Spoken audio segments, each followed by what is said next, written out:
улуу пайгамбардын улуу мээнетинин уландысы бул. Өзүңүздөр да чыгыңыздар. Аксакалдар менен да, жаштар менен дагы. Берекени каалайсызбы? Бардык жакшылыкты каалайсызбы? 5% басыздан 5% даватка чыгып турса, 5% досторумду намаз окубайт, кантип динге чакырсам болот, дават кылың. Мусулман адам дайыма жакшылыкка чакыруучу болот. Жамандыктан кайтаруучу болот. Алхамдулилля, даватка алып чыгып келиңиз. Азыр Кудайга шүгүр Кыргызстаныма канча береке берди. Канча деген 4 ай 40 күн 3 күн жамааттар жүрөт. Алланын жолуна чыгып. Сиздерди мына басыз айылынан туугандар, жума сайын жамаат чыксын. Жума сайын сөзсүз бир жамаат, мисалы азыр басызда мына 10 киши болсо бир жамаат чыгат. 40 эркек болсо, 40 эркек болсо, басыздан ай сайын, жума сайын чыгып турабыз. Мына 10 ушу жума барабыз. Ана 10 кийинки жума барат. Ал 10 3-чү жума барат. Мына 4-чү жума барат. Ушул жерде балагатка толгон эркек, аксакал, кары бар сүрөш. 27 Алла 30 күн берген мага, 3 күн мен Алланын жолуна чыгам, 27 күн дүнүйөгө, жетпейби 27 күн дүнүйөгө. Досуңузду алып чыгыңыз, тууганыңызды алып чыгыңыз, кошунаңызды алып чыгыңыз, чогуу чыгып келди. 3 күн барып кызмат кылып, ошол жерде мусулмандарды менен ынтымакка, жакшылыкка чакырайлы. Жакшылыкка чакырайлы, оңой эле. Мен силерге айтайын, бир окуя айтып берейин. 94кө чыккан индиялык аксакал намазды дагы окуганды билбеген. 94 жашка чыккан экен. Намаз окуганды билбейт. Анан бирөө барып туруп айтыр. Алланын жолуна чыкпайсызбы десе, мен эми карып калдым. Колума эмне келет эле? Динди билбейм эчтекесин. Десе айтып тур, аксакал сиз чыгып жаштарга айта аласыз да. Жаштар, мага окшоп калбагыла. Алланын жолуна чыккыла да, диниңерди үйрөнүп алгыла, айта аласызбы? Айта алам аны. Болуптур деп кетти анда. Анын сөзү ушу экен. Барат элге, 80ге чыкканда эле буга жашта. 70ке чыкканда эле бунун баласы да. 50ге чыккан бунун небереси да. Бала айтат экен, элди кыдырып. Калайык.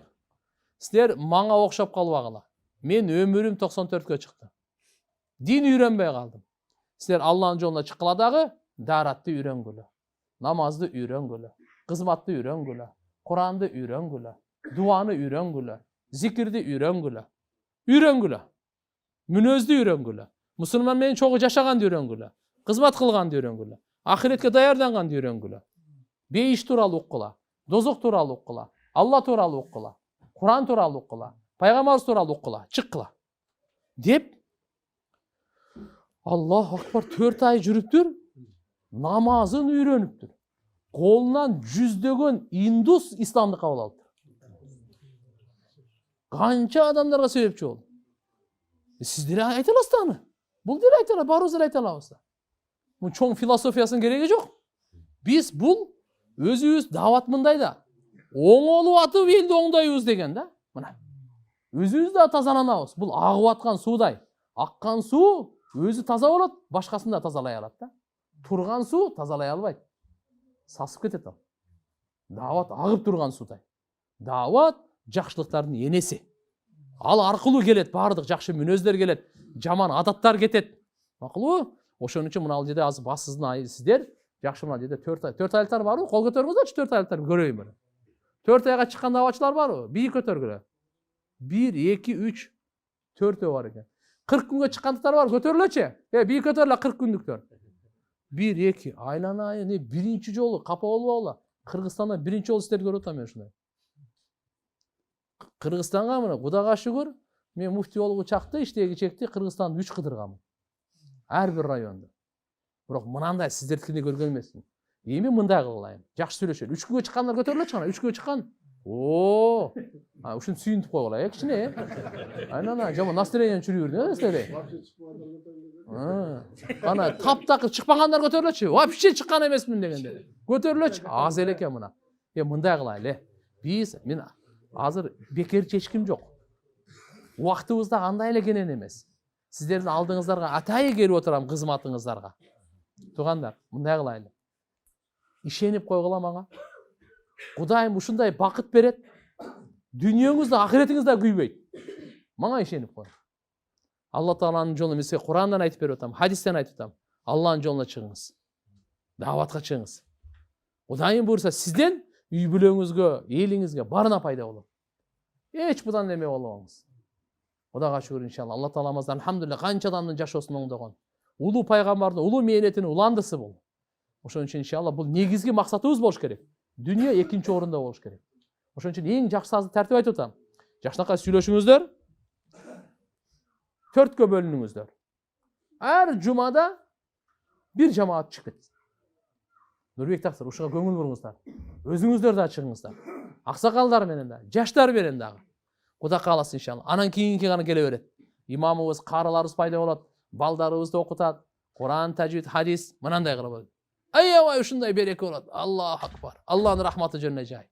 Ошон үчүн иншалла хотя бы азыркындай 10-10дон бөлсөк, бул бул басында 40 эркек бар да же жокпу?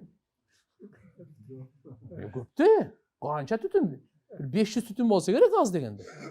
Туурабы? Ар биринде 2-2 1000 киши бар. 1000дин 10% 100 киши болот. 110%. 5% басыздан 5 эле пайыз даватка чыгып турса, 5 эле пайыз жума сайын жамаат чыгып турат мына ушу мечиттен. Мечит эмне үчүн курулду? Жума сайын жамаат келсин, жума сайын жамаат чыксын. Кайсыдан? Мына жактан келди, Сузактан, Нокенден, Жалал Абадтан, Көк-Арттан келсин жамаат. Дават үзүлбөсүн бу жерде. Келгенде аларга көп эмес, 2 лепешкаңызды ала келиңиз, эчтеке болбойсуз. Бир термозга кичине нават салып чай ала келиңиз. Жамаат келет го. Ал жерге иншалла кичине курсагын тойгозуп койгула. Карап койгула. Будан иншалла садаканы соогун аласыз, Алланын жолуна жардам бергенин соогун аласыз. Сизге береке берет. Проблемаңыз бар го?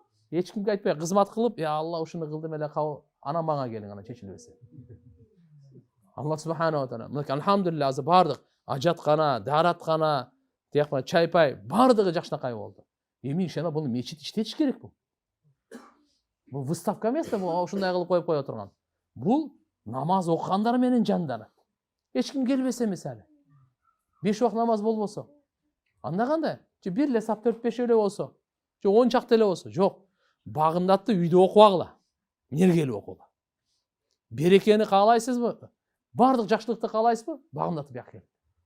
Үйдө эмне? Үйдө катындар окуйт да. Жок, үйдө катындар окуйт да. Саарлап турсаңыз, ден соолугуңуз жакшы, ырыскыңыз жакшы, көңүлүңүз жакшы. Бардык жактан жакшы. Мечитке келели. Бир убак намаз окуйду, жакшылап дуа кылайлы. Ким шашып атабы, ишке кете берсин. Эртеге мал базарга бара бер, ким кармап атат? Мечитке келип, анан барабыз. Мечитке барбастан эле саарлап тияка барып алба. Шайтандын байрагын кармап алган болосуң. Пайгамбарыбыз айткан, ким эрте менен мечитке жөнөсө, имандын байрагы. Эрте менен базарга жөнөсө, шайтандын байрагы. Силер мал базарына жакын экен ошончо айтып атам да. Жөлө бара коюп турбайсыңарбы? Хорошо, макулбу таксырлар. Даватты мен серьезный карайлы, а? 3 күнгө көп эле чыгыппыз. Акырын 40 күнгө чыгарайлы. 4 айга чыгарайлы. Эмне үчүн сиздерден азыр Кореяга барбайт? Америкага барбайт? Барат. Европага барбайт? Барат. Кудай кааласа бардыгына барат. Азыр алхамдулилlah Алла Таалам иншалла Кыргызстанга берип, Кудайга шүгүр. Японияга чейин жамаат барды. Кытайга чейин барды. Кореяга чейин барды. Египет, нар жактагы Африкага чейин барды. Европага барды. Америкага чейин барды. Россияны айтпай эле коеюн. Кудайга шүгүр алхамдулилlah Кыргызстан боюнча. Ошон үчүн иншалла сиздер дагы мына мечитиңиздерди ушундай бир жандандырайлы давай. Иман менен, илим менен, зикир менен жандандырайлы. Дүние деп эле, мейли дүние менен жок деп аткан жерим жок. Чеги бар да эми. Саартан кечке дүнүнүн аркасынан кантип коюп жүрө берсин. 2 саат, 3 саат тамакта кантип отура берсин. Ана отура турган жери мына. Үйрөнө турган жери мына. Ибадат кыла турган жери мына. Каза намаздар барбы? Бар. Окуң берди. Куран окуйду тургандар. Куран окуйду. Азыр Куран окугандан өтө биз алсызбыз. Мусулман Курандан канча узак болсо, Алланын жардамынан ошончолук узак болот. Берекеден ошончолук узак. Жакшылык, бактылыктан ошончолук, хидаяттан ошончолук узак болот. Ошон үчүн мына жердеги имам дамылар дагы бар, араңызда да карылар болсо, керекпи? Нурбек таксыр, карын жалдап алып келгиле. Акчасын бергиле. Биздин баарыбызды окутсун, балдарыбызды окутсун. Башка нерсени ойлобосун. Келип туруп, ана жерден окутуп берсин. Айына мына 10 000 сом берип коесуң. Кел. Кары эрте менен биздеги түшкө чейин мектепке баргандар түштөн кийин окутасың, түштөн кийин баргандарды түшкө чейин окутасың. Көп эмес, 1 saat 2 saat менен. Азыр окуп атышат, жыйырмадай бала окуп атышат. Өтө жакшы. Ошону эми жаштарыбыз окуп атты. Биз мына кичине орто жаштагылар биз да үйрөнөйлү. Куранды мына ачып, ана арабча Куранды. Элестетсеңиз, мен сизге бир суроо берейин. Курандын арабчасы биздин жараткандын сөзүн окубай өтүп кетүү деген кандай деген трагедия. Кандай кайгы бул. Мени жараткандын сөзүн ачып окуй албай, көрө албай кетип калсам дүйнөдөн. Ага чейин жетпей эле, ошон үчүн Куранды окуйлу. Көз коркок кол батыр. 1 айда үйрөнөсүз. Мен айтып коеюн. 1 айда үйрөнөсүз. Күн сайын сиз 1 айда. Күн сайын сиз жарым саат эле убакыт бериңиз Куранга. Мечитке келиңиз. Куранды үйрөнүүгө жарым саат эле бериңиз. Жарым саатыңызды аябаңыз. Телефонду ачып эле сизге 1 саат өтүп атат, Интернет ачып, пайдасы жок, капкаякта бир балакаттардын баарын көрүп 2 саатыңыз өтүп атат. Жалгандын баарын, бир пайдасы жок. Мечитке келип жарым саат Куран окусак пайда болобу эле? Болот эле го. Ошон жарым саатты бериңиз. Күн сайын жарым саат бериңиз. Өзүңүздү милдеттендириңиз. Мен келем, окуйм деп. Илим алам деп. Биздин иншалла алхамдулилlah мечитибиз илим менен нурлансын, дават менен нурлансын, ибадат менен нурлансын. Ынтымак менен нурлансын. Ороза кармап 1-4 күн кармайлы. Алхамдулилlah мына жерде жайлар бар экен. Көп нерсенин кереги жок. Кичине машалла азмат чай алып келип, кичине курмаларды алып келип, тык. Ооз ачаардан мурда, жарым саат мурда келип дуа кылайлы. Керемет. Ошон үчүн иншалла 1-4 күн ороза кармаганга аракет кылайлы. Бири-бирибиздин кандай проблема болсо, жардам берели чечкенге. Так, мен мындай болду, мындай. Бирөөдө кызмат барбы? Так, давай. Бирөө ооруп калдыбы бизден? Ким барат ага? Ушундай айылдын ынтымагы дини руханиятта билинет. Аракет кылабыз иншалла. Алла кабыл кылсын.